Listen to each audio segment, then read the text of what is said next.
Hello. Good evening, sir. My name is Ruby Parker, and I'm a dress designer.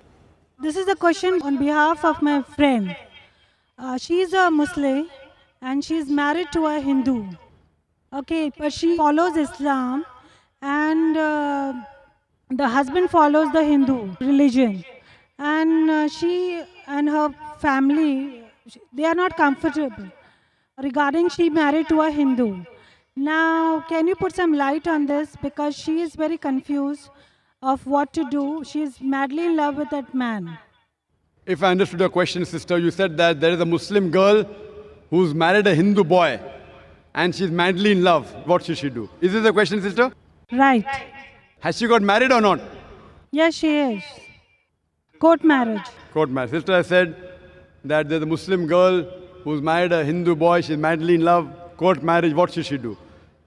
The thing is there that Quran says in Surah Baqarah chapter number 2, verse number 221. It says that do not marry a mushrikah, do not marry an idolatress until she believes. A believing woman, even if she's a bondswoman, she's much better than an unbelieving woman, even if she allows you.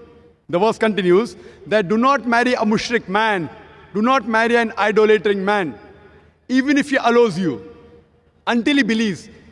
A believing man, even if he's a bondsman, even if he's a slave man, he's far better than a mushrik man, unbelieving man, even if he allows you. So in Islam, a Muslim girl cannot marry a non-Muslim man. And as I told earlier, the reason is that if you have a vehicle, one tire of the vehicle is of a cycle, of a bicycle, and the other tire, it is of a truck. But naturally the vehicle will not run. And furthermore, every human being would want that their spouse also go to Jannah. So if she claims to be a Muslim, her main purpose of life is to please Allah subhanahu wa ta'ala. And as I told you, that the Quran says in Surah Nisa chapter 4, 48, Surah Nisa chapter 4, 116, that Allah will forgive any sin, but the sin of shirk, associating partners with God, He will never forgive. So how can she have a life partner whose purpose of life is different? That means maybe you are selfish. You want to go to Jannah, but you don't want your life partner to go to Jannah. So surely, if she really loves the husband, she should put an ultimatum that if you continue, you will not go to Jannah.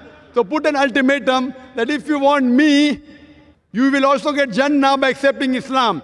If you accept Islam, I am with you. Otherwise, I am not with you. So that she gets the best of this world and he also gets the best of both the world.